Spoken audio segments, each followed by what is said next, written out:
जय हिंद बच्चों, मैं सोनिया श्रीवास्तव आज पुनः उपस्थित हूँ नए दिन नए अध्याय के साथ। प्रिय बच्चों, आज हम कक्षा 9 विषय हिंदी हमारी पाठ्य पुस्तक क्षितिज भाग 1 में संकलित पाठ 6 प्रेमचंद के फटे जूते अध्याय का अध्ययन करेंगे। यह एक व्यंग्य विधा है और इसके लेखक हरिशंकर परसाई हैं। हरिशंकर परसाई के जीवन परिचय पर प्रकाश डालते हैं। जीवन परिचय इस प्रकार है। हरिशंकर परसाई का जन्म सन 1922 में मध्य प्रदेश के होशंगाबाद जिले के जमानी गांव में हुआ। नागपुर विश्वविद्यालय में एमए करने के बाद कुछ दिनों तक अध्यापन किया। सन 1947 से स्वतंत्र लेखन करने लगे। जबलपुर में वसुधा नामक पत्रिका निकाली, जिसकी हिंदी संसार में काफ़ी सराहना हुई। सन 1995 में उनका निधन हो गया। हिंदी के व्यंग्य लेखकों में उनका नाम अग्रणी है। परसाई जी की कृतियों में हंसते हैं रोते हैं जैसे उनके दिन फिरे, कहानी संग्रह, रानी नागफनी की कहानी, तट की खोज उपन्यास, तब की बात और थी, भूत के पांव पीछे, बेईमानी की परत, पगडंडियों का जमाना, सदाचार और तावीज़, शिकायत मुझे भी है और अंत में निबंध संग्रह, वैष्णव की फिसलन, तिरछी रेखाएं, ठिठुरता हुआ गणतंत्र, विकलांग श्रद्धा का दौर व्यंग्य संग्रह उल्लेखनीय है। भारतीय जीवन के पाखंड, भ्रष्टाचार, अंतर्विरोधी, बेईमानी आदि पर लिखे उनके व्यंग्य लेखों ने शोषण के विरुद्ध साहित्य की भूमिका का निर्वाह किया। उनका व्यंग्य लेखन परिवर्तन की चेतना पैदा करता है।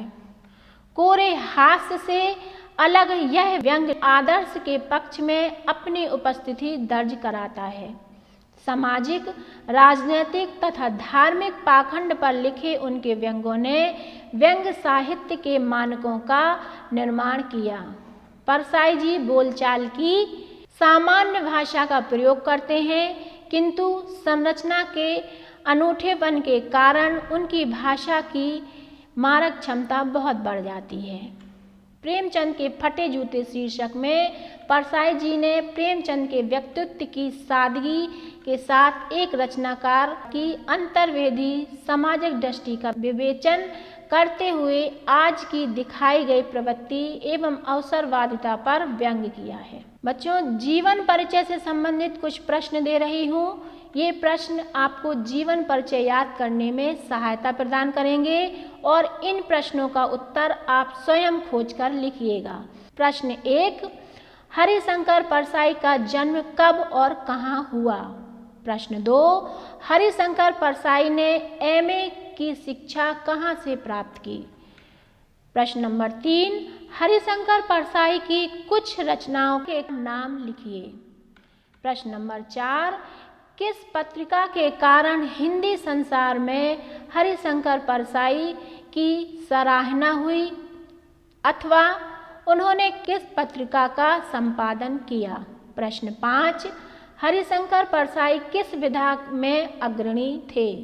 प्रश्न 6, हरिशंकर परसाई के व्यंग्य लेखों ने हिंदी साहित्य में क्या भूमिका निभाई, समझाइए। प्रश्न 7, हरिशंकर परसाई का निधन कब हुआ? अब हम अध्याय का अध्ययन करते हैं। प्रिय छात्रों, मान लीजिए कि आपके जूते फट गए थे और आपको फोटो खिंचवानी हो, तो आप क्या करेंगे? और आपको किसी फंक्शन में या कहीं घूमने जाना हो तो आप क्या करेंगे? जाहिर सी बात है, आप नए जूते खरीदेंगे या किसी से जूते मांग लेंगे।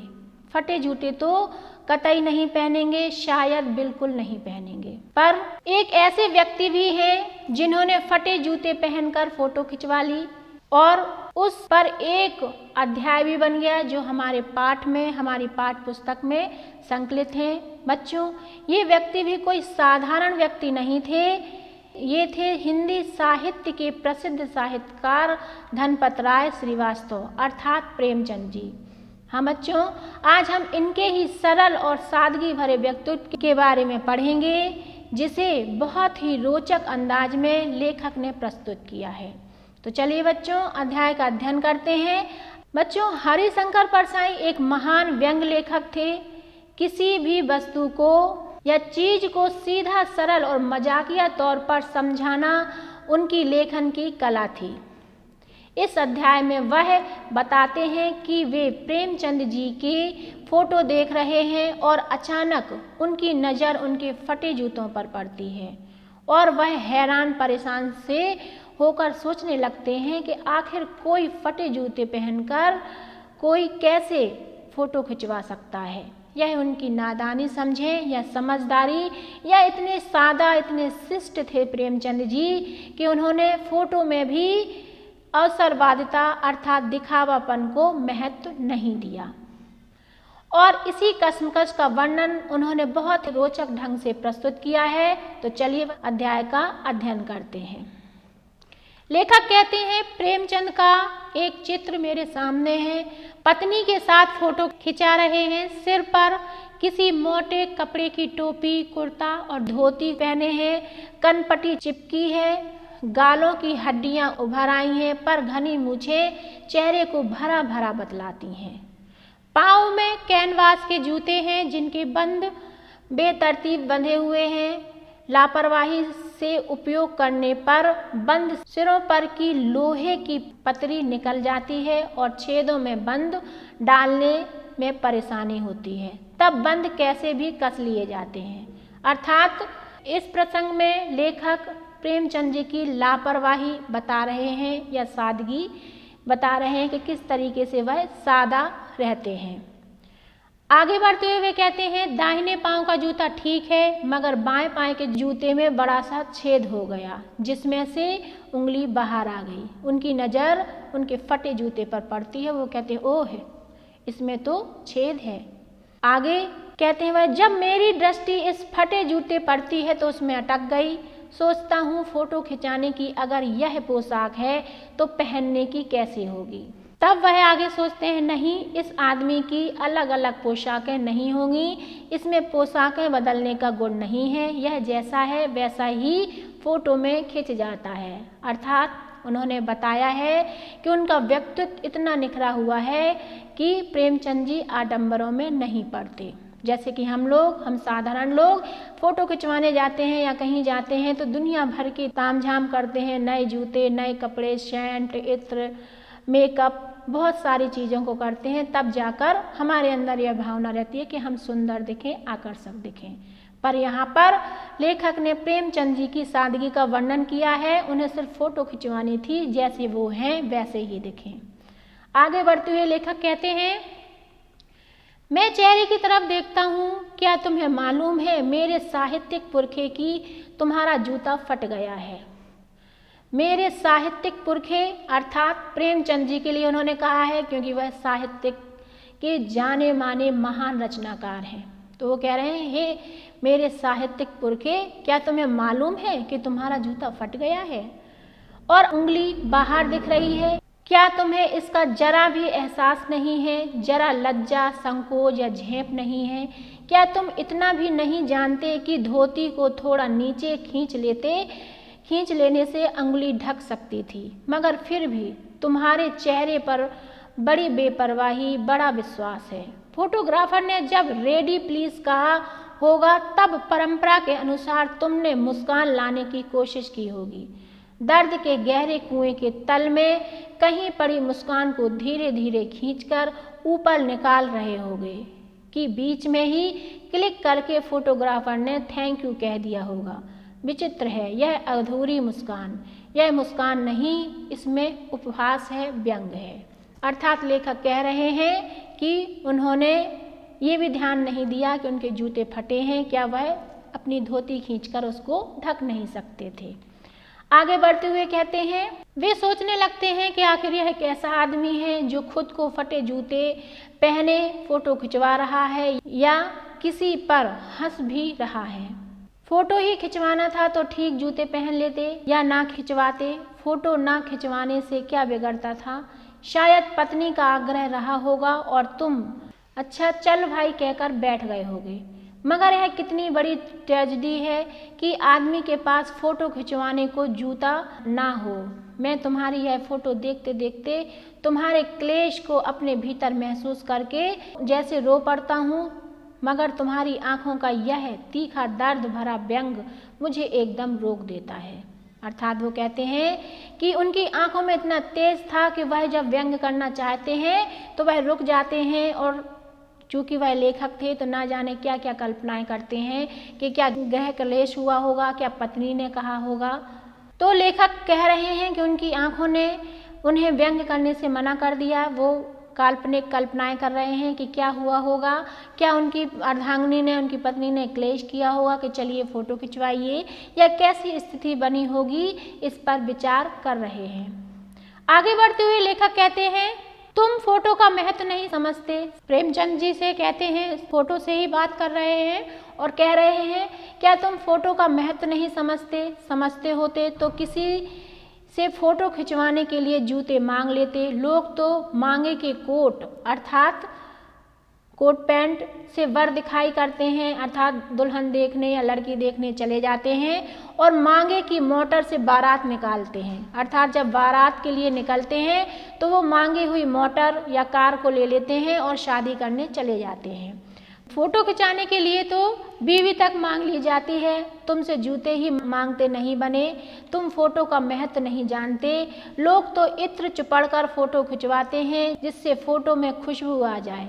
गंदे से गंदे आदमी की फ़ोटो भी खुशबू देती है। अर्थात उन्होंने बताया है कि फ़ोटो खिंचवाते समय लोग कितना सजते संवरते हैं और दुनिया भर के ताम झाम करते हैं।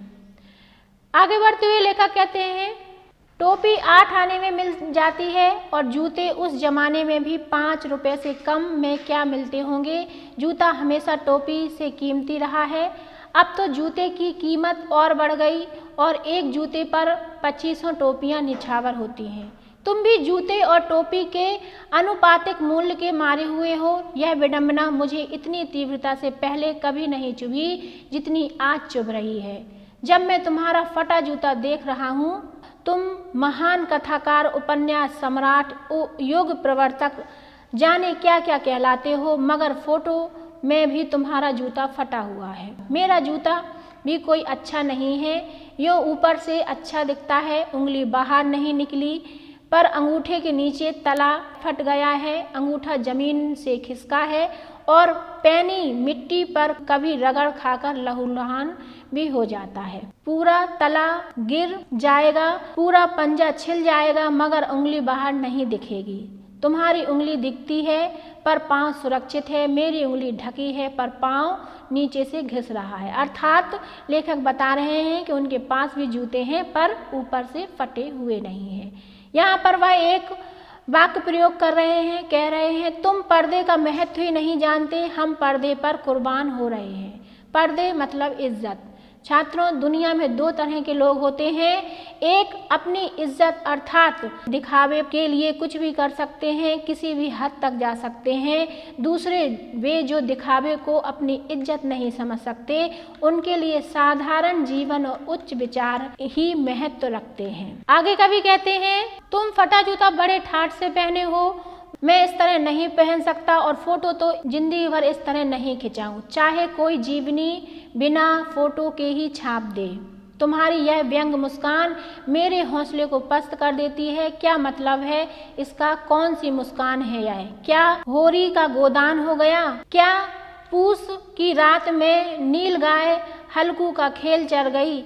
क्या सुजान भगत का लड़का मर गया क्योंकि डॉक्टर क्लब छोड़कर नहीं आ सकते? नहीं, मुझे लगता है माधी औरत के कफन के चंदे की शराब पी गया, वही मुस्कान मालूम होती है। अर्थात लेखक कह रहे हैं, फटे जूते के साथ साथ ये मंद मंद मुस्कुरा रहे हो और तुम्हें किसी भी से कुछ लेना देना नहीं है, यह मुझे बहुत परेशान कर रहा है।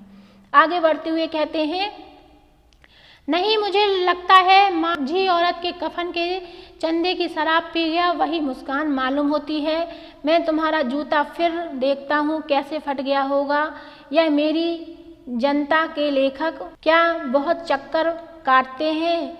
क्या बनिए के तगादे से बचने के लिए मील 2 मील का चक्कर लगाए घर लौटते हैं। चक्कर लगाने से जूता फटता नहीं है, घिस जाता है। कुंभन दास का जूता भी फतेहपुर सीकरी जाने आने में घिस जाता है। उसे बड़ा पछतावा हुआ। कुंभन दास जो कि एक लेखक हैं, उनका भी हरिशंकर परसाई ने वर्णन किया है। वे कहते हैं, उसने कहा, आवत जावत पनैया घिस गई, बिसरत गयो हरि नाम। अर्थात यहाँ वहाँ जाते जाते हमारे जूते ही घिस गए, फिर भी घिस गए हैं। बिसरत गयो हरि नाम, और दुनिया की अंधाधुन भाग दौड़ में हम अपने ईश्वर को भूलते गए। और ऐसे बुलाकर देने वालों के लिए कहा है, जिनके देखे दुख उपजत हैं, तिनको करवो परे सलाम। चलने से जूता घिसता है, फटता नहीं है। तुम्हारा जूता कैसे फट गया? मुझे लगता है तुम किसी सख्त बीज को ठोकर, सख्त चीज को ठोकर मारते हो। कोई चीज को परत सीढ़ियों से जम गई है, उसे शायद तुमने ठोकर मार मार कर अपना जूता फाड़ लिया है। कोई टीला जो रास्ते पर खड़ा हो गया है, उस पर तुमने अपना जूता आजमाया है। अर्थात लेखक कह रहे हैं, क्या तुमने किसी कठोर चीज पर बार बार अपना पैर मारा है जो तुम्हारा जूता फट गया है? आखिर ये जूता फटा कैसे? अगर कोई रास्ते में बड़ा पत्थर था तो उससे बचकर भी तो निकल सकते थे। लेखक कह रहे हैं, टीलों से समझौता भी तो हो जाता है। सभी नदियाँ पहाड़ थोड़े ही फोड़ती हैं, कोई रास्ता बदलकर घूम कर भी तो चली जाती हैं।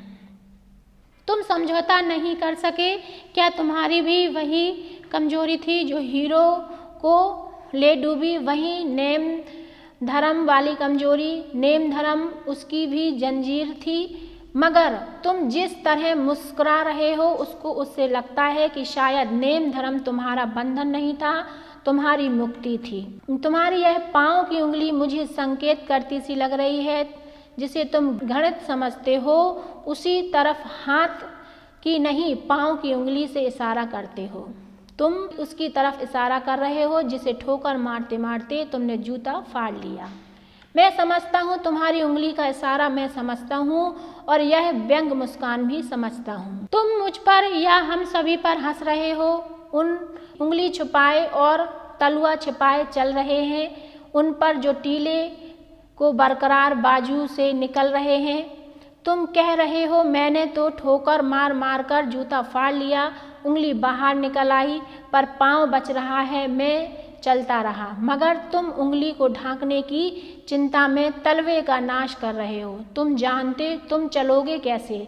मैं समझता हूँ, मैं तुम्हारे फटे जूते की बात समझता हूँ, उंगली का इशारा समझता हूँ, तुम्हारी व्यंग मुस्कान समझता हूँ। अर्थात लेखक ने यहाँ पर प्रेमचंद को फोटो खिंचवाते हुए ये समझाया है कि लेखक एक सरल सादगीपूर्ण व्यक्ति हैं, उनको आडंबरों से कुछ भी लेना देना नहीं है। एक फोटो खिंचवाने पर ये व्यंग किया गया है और उसमें समझाया गया है कि जो व्यक्तित्व का धनी होता है उसके लिए आडंबरों का कोई मोल नहीं होता है। जैसे कि प्रेमचंद जी, प्रेमचंद जो एक महान साहित्यकार हैं। बच्चों, पाठ में कुंभन दास का भी नाम आया है, तो कुंभन दास कौन है थोड़ा सा समझ लेते हैं। कुंभन दास ये भक्ति काल की कृष्ण शाखा के कवि थे तथा आचार्य वल्लभ भाई के शिष्य और अष्टछाप के कवियों में से एक थे। एक बार बादशाह अकबर के आमंत्रण पर उनसे मिलने वे फतेहपुर सीकरी गए थे। इसी संदर्भ में कही गई पंक्तियों का उल्लेख हुआ है जो प्रस्तुत पाठ में किया गया है। ये वाली पंक्तियां बच्चों याद करिए। आवत जात पनहिया घिस गई, बिसरत गयो हरि नाम। इन पंक्तियों का उपयोग हरिशंकर परसाई ने कुंभन दास के लिए किया है। बच्चों, पाठ में आए कुछ कठिन शब्द हैं जो इस प्रकार हैं: उपहास, खिल्ली उड़ाना, मजाक उड़ाने वाली हंसी, आग्रह, पुनः पुनः निवेदन करना, क्लेश, दुख करना, तकाजा, पनैया, देसी जूतियाँ, बिसराना, भूल जाना, नेम, नियम, धर्म, कर्तव्य, बंद, फीता, बेतरतीब, अव्यवस्थित ढंग से, ठाठ, शान, बरकरार, बचाकर। प्रिय बच्चों, ये अध्याय यहीं समाप्त होता है। मिलते हैं अगले अध्याय में। तब तक के लिए आप सभी घर पे रहिए, सुरक्षित रहिए, अपना ध्यान रखिए। आप सभी का दिन शुभ हो। जय हिंद।